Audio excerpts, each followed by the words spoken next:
Nothing but Memphis. Just kidding, guys. New show for you guys from the United Football Media. You guys might know me from the Captain's Log. Well, if you were following along since last year, you might have seen me on the TikTok. I was doing my little gambling thing. Last year in the USFL, I had a positive record gambling. I turned into the United Football Media's resident gambling expert. We use that term loosely around here because I am no expert. I am just a fan of gambling, and I think I've got a good little read on some of these teams. So figured it's time for the Captain's Log presents Sink or Swim. Okay, gonna be the hottest UFL gambling show on the network, on the planet. Tune in. We're going to be printing money every week. Week one, we're not going to put a lot of stock into. It's week one. Depth charts are slowly leaking out. We're still waiting on the depth charts for the Sunday games, but we've got depth charts for the Saturday games. So, got to get an episode out before you guys put bets in. So, getting right into it. Sink or swim, week one. Like I said, we're not going to put a lot of stock into this. We don't know the teams too much unless I go undefeated, in which case we will put all the stock into this and call me an expert. But let's go ahead and start this thing off hot. First game of the weekend, Birmingham Stallions at Arlington Renegades, Choctaw Stadium, champion, mano y mano. Gonna be a barn burner on this game. The lines have shifted a little bit. It started at Arlington +3, then it got to Arlington +3.5, and now we're up to Arlington +4, it looks like.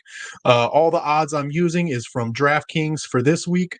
I personally use Hard Rock Bet. That's what's legal where I'm at. So I got a parlay at the end of the episode for you guys that I put in personally. But these odds are from DraftKings. Starting off with the Renegades and Stallions. At first, I like the Stallions to cover the 3, even the 3.5. But getting to 4, can't have it. It's going to be too close of a game. Stallions named Matt Corral their starting quarterback. Adrian Martinez is going to be backing him up. Jamar Smith is the third quarterback, so he will be inactive unless both quarterbacks get hurt with an injury, in which case Jamar will come in. We pray that doesn't happen, but just wanted to let you know. It feels like that's why the line may have shifted. We've got a brand new quarterback in Birmingham. People don't know what he's like, what he's going to do. I feel like the Birmingham Stallions are going to lean on the run game a little bit here. I think Arlington does cover +4. I do think the Stallions win outright, though. Stallions money line, Arlington +4, over 41.5 points. I would say under. I think most of I think at least 2 of these games this weekend will go under and 2 will go over. I don't know XFL betting odds that much. I'll be completely honest. I did not follow the XFL. I followed the USFL betting religiously. I had a whole notebook of teams against the spread and all that good stuff. Stallions were a covering machine in the USFL. But coming out week one, brand new quarterback, brand new offense. Let's take Arlington +4, Stallions money line. I think it should be a good game. It should be an electric game. First game of the season. They're going to want to see some offense. So I think we should see a bit of a shootout here. I like over 41.5 in this one. Not a lot, but that's just how I do it. I pick the spread, I pick the over-under, and I pick the money line. Give you 3 bets, 1 for each game, or 3 bets for each game. Take them how you want. We'll see how we did next week. So, next game of the Saturday slate is going to be the St. Louis Battlehawks at the Michigan Panthers. The Panthers are currently in St. Louis, and so are the Panthers are currently in Detroit, and so are the Battlehawks. They just took off today of recording this on Friday. So, this one here, we're hammering St. Louis. We're hammering St. Louis -7. The Panthers, they're pretty much 7 or 8 in everyone's power rankings. Nobody's really excited about the Panthers' offense. Their defense has been their hallmark the past couple seasons. You know, guys like Breland Speaks, Levante Taylor, Frank Ginda out there. They have a very solid defense. But I don't think the Panthers defense has seen anything quite like the Battlehawks offense. Most people have this Battlehawks offense as the number 1 offense in the league. If they're not number 1, they're number 2. But by most accounts, they are the number one offense. Their wide receiver room is loaded. They have A.J. McCarron at quarterback. They have Wayne Gallman at running back, of NFL veteran. So we're hammering St. Louis on this one, -7. I think it's going to be an under game here. I think St. Louis gets out to an early lead and just kind of holds on to it. They don't get too crazy. It's in Detroit. I don't think there's going to be much of a fan base there. You know, Michigan had a weird ticketing snafu where it took forever for tickets to get out to people, but St. Louis -7, St. Louis on the money line, and give me the under in this one. Moving on to the Defenders at the Brahmas. Should be an exciting game. The highest total, over under total of the weekend. So it seems like the books think that this one should be a bit of a shootout. I'm leaning the other way. I think it's going to be more of a defensive battle. I think the Defenders are going to be figuring out what they're going to do, what their offense is going to look like this year with no Abram Smith. They lost Abram Smith in training camp for the year to a torn ACL, I believe. You hate to see Abram Smith get out of there. It actually dropped their odds to win the championship, the Defenders. So Abram Smith was obviously a huge part of this offense last year. If the Brahmas have a chance to win, it's this one right here. Week 1 against the Defenders, trying to figure themselves out. But the Brahmas are also trying to figure themselves out. They've got a brand new head coach. They've got a brand new quarterback in Chase Garbers, who was just named the starter earlier this week. A lot of unproven out there, a lot of mysteries. Again, it's week 1, so we're playing this one a little bit safe. We're taking the Defenders to cover -6, under 43.5. Give me the DC money line. Easy peasy. Don't overthink this one. It might go over because the Brahmas offense is supposed to be this Mike Leach air raid offense. AJ Smith has a lot of weapons at his disposal to get open for his quarterback, Chase Garbers.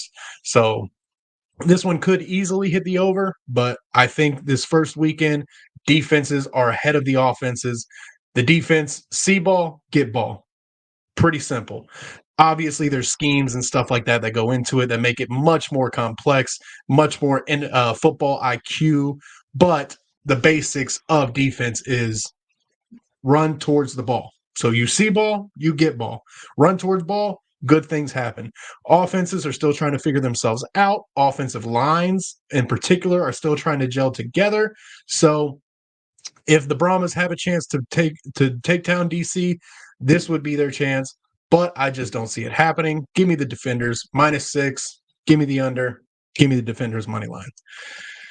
Last game of the weekend. You guys might notice, if you're not a fan of the Yacht Club, or I mean the Captain's Log show that I do, covering the Memphis Showboats, you can see the flag behind me. You see the merch I'm rocking.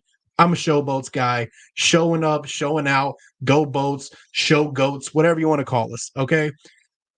Going forward, I will be a little less biased, I'm sure. But this week, okay, this is the start of the championship run for the Showboats, okay? We're going up against the Houston Roughnecks, who are the Houston Gamblers from the USFL, the same coaching staff, most of the same players. So Coach Flip, who is our new head coach, he has already played this coach twice before in the USFL last season. So there is some familiarity there. The Showboats do have a brand new offense, a brand new quarterback, brand new everything on offense. So the quarterback, running back, new receivers, everything is brand new on the offense. The offensive line is pretty much brand new. So I expect the Showboats to kind of find their way in this game, as well as the Roughnecks. The Roughnecks are starting a brand new quarterback, Jarrett Garantano, who nobody really saw that coming. Jarrett Garantano is the starter. I believe it's Nolan Henderson is going to be the backup. They wanted Henderson in there because he's a little bit more of a mobile guy. They might have a couple rollout packages for him and whatnot. But the big thing for Houston is they will most likely be without Mark Thompson. Mark Thompson has been dealing with a sprained knee for the past couple weeks. He was recently in Florida getting it looked at, getting it taken care of. He's posted some tweets that make you think maybe he'll be ready, but I think So what happened last year, Mark Thompson got injured at the beginning of the season as well. He was a little banged up. He was a little hurt. So they had to sit him out those first 2 weeks, kind of for his own good. Mark's a competitor. Mark's a baller. He wants to get out there and play for his teammates. So they kind of had to sit him down. And I'm thinking they're going to do the same thing this year. I think we're going to sit Mark down this first week. Curtis Johnson, the Roughnecks head coach, has been talking highly of their backup running backs, TJ Pledger, especially Tion Evans, I believe is how you pronounce his name. Roughnecks have a solid offense. They have a solid offense, good weapons. Justin Hall, Isaiah Henney. I mentioned their running backs are pretty good. This one's a bit of a defensive battle, I think, but I do think both teams managed to score 20 points, which is why I went over 40.5 on this one. For some reason, whenever Memphis and Houston plays, it's a bit of a shootout. I don't know why. Our defenses are both pretty good defenses, pretty well-respected defenses around the league. Definitely going Memphis +1 on this one. Easy. I would have chose Memphis all the way up to like -2, -3. I just think Memphis is going to go into this one. They have the better established quarterback. I think the Roughnecks are just way, way, way too early in the season to really know what they have. They're going to be switching quarterbacks in and out, so I don't think either one will really get that much of a rhythm. I understand the two quarterback system in the first couple weeks because you're trying to feel out what each guy is good at. But at the end of the day, I just don't think it's conducive to consistency. And I think a quarterback in particular needs to have that consistency. He needs to get a rhythm. He needs to get into the flow of the game. And when you yank him out every couple plays or every couple series, it's hard. It's just hard to get in that. So give me the Boats +1, over 40.5. Memphis on the money line, obviously. And that's what we got for the week, guys. Okay. So I hope we can all make some money off of these picks. Excuse me. Let me give you guys the parlay I put together on my local sports book. It's +400 odds. All right. Your boy put $5 down to win $25.41. All right. We're going Stallions -3.5. We're going Battlehawks money line, Showboats money line. Easy little parlay. If you wanted to juice it up a little more, the other pick I would put on there is the DC money line. So you get Stallions to cover -3.5. If you really like the Stallions, just say they'll cover the -4 if it's up to -4 at your sports book. But +400 odds, opening weekend parlay. It don't get no better than this, guys. We're here. We made it. It's football season. It's UFL season. Let's go, baby. Tune in next week. We'll review the record, see how we did. I got to say it because I don't know what to end this show with right now, but go Boats.